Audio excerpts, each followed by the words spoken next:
அடுத்தபடியாக நம்ம புதன், அதுக்கப்புறம் சுக்கிரன், அதுக்கப்புறம் செவ்வாய், அதுக்கப்புறம் குரு பகவான் எல்லாம் பார்த்தோம். இத்தனை தலைவிதிகளில் ரொம்ப முக்கியமான விதி மகர ராசிக்கு ஒன்று இருக்குது. ஏழ்மையாக பிறந்து பல கோடிகளுக்கு அதிபதியாகக்கூடிய யோகம் என்பது பிறவியில் மகர ராசி என்பவர்களுக்கு உண்டு. ஆனால் நம்ம ஊரில் எப்படி தெரியுமா, இவர் அப்படியே உட்கார்ந்துருப்பார், மேலே ஒரு ஓட்டையை போடுவார், போட்ட உடனே பத்தன்னு கொட்டணும். அது நம்ம ஊர் விதி, நம்ம எதிர்பார்க்குற விதி. இவர் எதுவும் வேலையெல்லாம் செய்ய மாட்டார். அந்த ஜோசியர் சொல்கிறக்கூடிய ஜோதிடர் வந்து இவர் சொல்லணும், நீ எந்த வேலையும் செய்யாத, நீ அப்படியே உட்காரு, எல்லாம் உனக்கு நடக்கும் அப்படின்னு சொன்னால் சூப்பர் ஜோதிடர். கடவுள் வந்து யாரை ஒருத்தர் சோதிக்கிறாரோ மறுபடி அவங்கள பெரிய ஒரு நல்ல காரியத்துக்காக தயார் பண்ணுறாருங்கிறது தான் உண்மை. இந்த அவஸ்தைப்பட்டு மனசு நொந்து தன்னம்பிக்கை இல்லாத நபர்கள் எங்களோட வீடியோவை தயவு கூர்ந்து பார்க்க வேண்டாம். தன்னம்பிக்கை இருந்து வாழ்க்கையில் நம்ம ஜெயிக்க முடியுங்கிற 1% எங்கேயாவது ஓரத்தில் இருந்தால் மட்டும் இதை பார்த்தா போதும். தேவையில்லாத தற்கூறிகள்லாம் நமக்கு எதுக்கு? நமக்கு வீண் விவாதம் என்பது தேவையில்லை. நமக்கு தேவையானது எது அப்படின்னா, உண்மையான விஷயங்கள் என்ன, வாழ்க்கையில் நல்லதும் இருக்கும், கெட்டதும் இருக்கும், தோல்வியும் இருக்கும், வெற்றியும் இருக்கும். எல்லாத்தையும் தாண்டி தான் நம்ம ஜெயிச்சாகணும். ஆக அந்த தன்னம்பிக்கை உடையவர்கள் மட்டும் நம்மளை ஃபாலோ பண்ணால் போதும். இப்போது இந்த மகர ராசிக்கு முக்கியமான தலைவிதி நான் சொன்னேன். ஏழ்மையாக பிறந்து கோடீஸ்வரராக மாறக்கூடிய யோகம் மகர ராசிக்கு இருக்குது. அது மாதிரி ஒரு 100 பேரை எனக்கு தெரியும் பர்சனலாக. இது உண்மை. அவர்களெல்லாம் எப்படி வந்தாங்க அப்படிங்கிறத நம்ம பார்த்தோம்னா சும்மா லேஸில் வரல. இப்போ இந்த வீடியோவை பார்த்து கொண்டு இருக்கக்கூடிய அனைத்து மகர ராசி என்பவர்கள் சில பேர் இருப்பாங்க, எனக்கு ஒரே பிரச்சனையாக இருக்குன்னு. உங்களை மாதிரி 100 மடங்கு பிரச்சனையை தாங்கி அதை தாண்டி ஜெயித்தவங்க தான் உண்மையிலேயே அந்த ஜெயிச்ச சீட்டில் உட்காரத்துக்கு தகுதியானவங்க. அதே மாதிரி நீங்களும் ஜெயிக்க முடியும். கொஞ்சம் தன்னம்பிக்கை, கொஞ்சோண்டு முயற்சி, இது மட்டும் இருந்தால் போதும், உங்களால் சத்தியமாக ஜெயிக்க முடியும். அடுத்தபடியாக நீங்கள் எதை எதிர்பார்க்கலாம், வாட் யூ கேன் எக்ஸ்பெக்ட், இதை பாருங்கள். இந்த வாட் யூ கேன் எக்ஸ்பெக்டில் வரக்கூடிய முதல் பாயிண்ட், மகர ராசி அன்பர்கள் நல்ல சகோதர சகோதரிகளை எதிர்பார்க்க முடியாது. அப்படியே எதிர்பார்த்தாலும் ஏதோ ஒரு சந்தர்ப்பத்தில் அவர்களுடன் உறவு முறிவு ஏற்படக்கூடிய வாய்ப்பு என்பது உண்டு. 2வது பாயிண்ட், மகர ராசியில் பிறந்த ஆண்களுக்கு ஏதோ ஒரு இடத்தில் ஒரு பெண்ணுடன் திருமணம் ஆன பிறகு ஒரு பெண்ணுடன் ஒரு ஃப்ரெண்ட்ஷிப், நட்பு ஏற்பட்டு அது வேற மாதிரி மாறி அந்த பெண்ணால் அவமானப்படுவதும் பணம் இழப்பதும் என்பது உறுதி. ஜாக்கிரதையாக செயல்பட வேண்டும். 3, அனைத்து மகர ராசி என்பவர்களுக்கும் வாழ்க்கையில் அதிர்ஷ்டம் என்பது உண்டு. அந்த அதிர்ஷ்டம் உங்கள் கைக்கு வர மற்றவர்களை விட கொஞ்சம் எக்ஸ்ட்ரா லீப் என்று சொல்லக்கூடிய கடினமான உழைப்பை இன்னும் 5% அதிகமாக போட வேண்டும், முயற்சியை. 4, நீங்கள் ஏதோ ஒரு கட்டத்தில் உங்கள் தந்தையின் மறைவுக்கு பின்னால் உங்கள் வாழ்க்கை டேக் ஆஃப் ஆகுவதை, இன்க்ளைனேஷன் மோடு, முன்னேற்றம் காண்பதை கண்ணால் பார்க்க முடியும். அதுக்காகவே உங்கள் அப்பாவை நீங்கள் குறை சொல்லுவதோ இது தவறாக அணுகுவதோ வேண்டாம். அவர் அமைச்சு கொடுத்த பாதையில் தான் நீங்கள் வர முடியும். ஆனால் உண்மை என்னென்னா, ஏதோ ஒரு தடங்கள் வந்துக்கிட்டே இருக்கும். இதுதான் பிரச்சனை.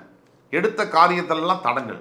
இது 5வது, நீங்கள் எதை எதிர்பார்க்கலாம் அப்படின்னா, உங்களுடைய மனைவி இல்லை கணவன் உங்களுக்கு ஒத்துழைப்பு கொடுப்பது என்பது, உங்களை புரிந்து கொள்வது என்பது நடக்காத காரியம். இதை மனசில் நிறுத்திக்கோங்க.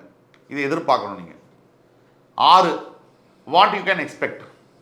மகர ராசி என்பவர்கள் அனைத்து நபர்களும் ரத்தம் சம்பந்தப்பட்ட டயபெட்டிஸோ இல்லை ரத்தம் சம்பந்தப்பட்ட இன்ஃப்ளமேஷனோ ரத்தம் சம்பந்தப்பட்ட கோளாறுகளோ வரக்கூடிய வாய்ப்புகள் இருப்பதனால் ஜாக்கிரதையாக ஆரோக்கியத்தை கவனித்துக் கொள்ள வேண்டும். தாயாருடைய ஆரோக்கியத்திலும் தாயாருக்கு சிறு சிறு விபத்துகள் நேரப்படக்கூடிய வாய்ப்புகளும் இருக்கிறதுனால அதையும் பார்த்துக்கணும்.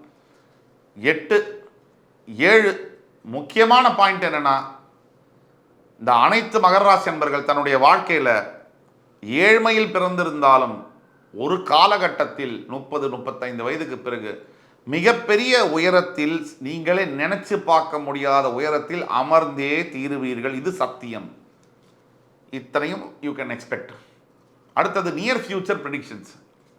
தற்சமயம் மகர ராசிக்கு 2ஆம் இடத்தில் சனி பகவான், 3ஆம் இடத்தில் ராகு, 5ஆம் இடத்தில் குரு அமர்ந்து 9ஆம் சிறப்பு பார்வையாக மகர ராசியை பார்க்க தொடங்கி இருக்கிறார்.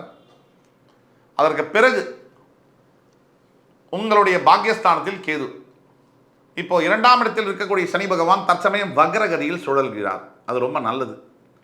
இந்த நவம்பர் 4ஆம் தேதிக்குள்ள மிகப்பெரிய பணவரவை நீங்கள் எதிர்பார்க்கலாம். Point number 1. உங்கள் 3ஆம் பாவத்தில் இருக்கக்கூடிய ராகு மிகப்பெரிய உயர்கல்விகளை நீங்கள் படிப்பதற்கோ அல்லது நுண்ணிய கிருமி சம்பந்தப்பட்ட பயோடெக்னாலஜி இது சம்பந்தப்பட்ட படிப்பை படிப்பதற்கோ உங்களுக்கு வெளிநாடு போய் படிக்கிறதுக்கோ ஹெல்ப் பண்ணுவார். உங்கள் 5ஆம் பாவத்தில் இருக்கக்கூடிய குரு பகவான் பல ஆண்டுகளாக திருமணம் நடக்காத மகர ராசி என்பவர்களுக்கு திருமண பாக்கியம் புத்திர பாக்கியத்தை ஏற்படுத்தக்கூடிய வகையில் இருக்கிறார். உங்கள் பாக்கியஸ்தானத்தில் இருக்கக்கூடிய கேதுவினால் ஒன்று தந்தை இருக்கிற இடத்துலேருந்து நீங்கள் பிரிஞ்சு வேற ஊருக்கு டிரான்ஸ்ஃபர் ஆகக்கூடிய நிலைமைகள் ஏற்படலாம். இல்லை அதே ஊரில் அதே வீட்டில் தந்தையோட இருந்தீங்கன்னா கொஞ்சம் அனுசரித்து போகிறது நல்லது. அவரோட கருத்து வேறுபாடுகள் ஏற்படலாம். தணிஞ்சு போகிறவங்க தோற்று போகிறதில்லை. பெற்றவங்கள்ட்ட தோக்கிறதுங்கிறது தப்பே இல்லை. ஒன்று. அதுக்கு அடுத்தபடியாக ரெமெடிஸ்குள்ளே போவோம். இப்போ ரெமெடிஸ்குள்ளே நம்ம போனோம்னா முதல் ரெமெடி அனைத்து மகர ராசி அன்பர்களுக்கு ஃபஸ்ட்டு ரெமெடி என்ன? திருநள்ளாறில் காரைக்கால் பக்கத்தில் இருக்கக்கூடிய திருநள்ளாறில் இருக்கக்கூடிய தர்பாரண்யேஸ்வரர் இந்த சிவபெருமானுக்கு தவறாமல் வருடம் ஒரு தடவை போய் சனீஸ்வரனுக்கு அபிஷேகம் செய்து தர்பாரண்யேஸ்வரருக்கு பட்டு வஸ்திரம் முடிஞ்சால் எந்த வஸ்திரமாக இருந்தாலும் சாத்தி அவருக்கு அபிஷேகம் செய்து வெளியில் கோவிலுக்கு வெளியில் இருக்கக்கூடிய தானம் தர்மம் ஏழைமார்களுக்கு தானம் பண்ணும்போது மிகப்பெரிய அளவில் உங்கள் வாழ்க்கையில் மாற்றங்கள் நிகழ்ந்தே தீரும். 1. 2. சனீஸ்வர காயத்ரி மந்திரம் என்று சொல்லக்கூடிய ஓம் காகத்வஜாய வித்மஹி கட்கஹஸ்தாய தீமஹி தன்னோ மந்த பிரஜோதயாத் இந்த மந்திரத்தை மினிமம் 21 முறை தினமும் ஜபம் செய்து வரும்பொழுது வாழ்க்கையில் மிகப்பெரிய கெட்டதெல்லாம் விலகி நல்ல மாற்றங்கள் வரக்கூடிய வாய்ப்புகள் உண்டு. 3வது ரெமெடி என்பது கொஞ்சம்னா இன்னும் கொஞ்சம் பொறுமை என்பது தேவை. விரக்தி மனப்பான்மையிலிருந்து வெளிவரணும். எல்லாத்தையுமே ஒரு நெகட்டிவாக பார்க்கறது சனியுடைய ஆதிக்கம் பெற்ற ராசி என்பதனால் அந்த நெகட்டிவ் மைண்ட் செட் கூடவே இருக்கும். சின்ன பிரச்சனை வந்தால் கூட எல்லாமே முடிஞ்சு போச்சு அக்கௌண்ட்டை க்ளோஸ் பண்ணுங்கிற மாதிரி இருக்கும். அப்படி அல்லாது வாழ்க்கை என்பது ரொம்ப பெருசு, உலகம் அதை விட பெருசு. அதனால் எப்போவுமே there is always a better chance tomorrow. அதனால் நீங்கள் டுடேவே அதனால் நீங்கள் தன்னம்பிக்கையோடு இன்னும் அதிக தன்னம்பிக்கையோடு செயல்பட வேண்டும். இது ஒரு ரெமெடி. 4வது வீட்டில் இருக்கக்கூடிய மகர ராசி அன்பர்கள், அதாவது வீட்டுக்கு போகிறீங்கன்னா 6 மணிக்கு நல்ல வீட்டை சுத்தம் பண்ணி இந்த சுவாமி படங்களுக்கெல்லாம் சந்தனம் குங்குமம்லாம் பொட்டு வச்சு ஒழுங்காக காலை மாலையில் விளக்கேற்றி இந்த ஸ்லோகங்கள் இந்த ருத்ரம் நமகம் சமகம் புருஷ சுத்தம் இந்த மாதிரிலாம் ஸ்லோகங்கள்லாம் இருக்குது. இல்லை சிவனுக்கு நிறைய ஸ்லோகங்கள் இருக்குது. இந்த மாதிரி அந்த ஸ்லோகங்கள்லாம் நீங்கள் கேட்குறதோ வீட்டில் ப்ளே பண்ணுறதோ மிகப்பெரிய மாற்றங்களை கொண்டு வரும்.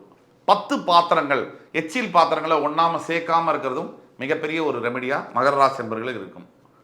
அதே மாதிரி 5வது மிகப்பெரிய ரெமெடி என்னென்னா மகர ராசியில் பிறந்த அனைத்து நண்பர்களும் உங்கள் வாழ்க்கையில் உங்களால் முடிஞ்ச அளவுக்கு படிப்பதற்காக ஏழை குழந்தைகளுக்கு உதவி செய்யவும். இதை விட ஒரு பெரிய ரெமெடி உங்களுக்கு இருக்கவே முடியாது. படிப்பதற்காக தர்ம காரியங்களுக்காக ஏழை குழந்தைகளுக்கு உதவி செய்யும். அதே மாதிரி முதியவர்கள் உணவில்லாமல் உடையில்லாமல் இருக்கக்கூடிய முதியவர்களுக்கு உதவி செய்யவும். இதுதான் மிகப்பெரிய ஒரு பிராயசித்தம் மகர ராசி என்பவர்களுக்கு. ஆக இந்த காணொளி என்பது மகர ராசி நேயர்கள், என் உயிரினும் மேலான மகர ராசி நேயர்களுக்கு ஒரு மிகப்பெரிய ஒரு விடிவெள்ளியாக இருக்கும் என்ற நம்பிக்கையுடன் மறுபடி உங்கள் எல்லோரையும் சந்திக்கும் வரை உங்களிடமிருந்து விடைபெறுவது உங்கள் சுபாஷ் பாலகிருஷ்ணன். நன்றி, வணக்கம், வாழ்க வளமுடன்.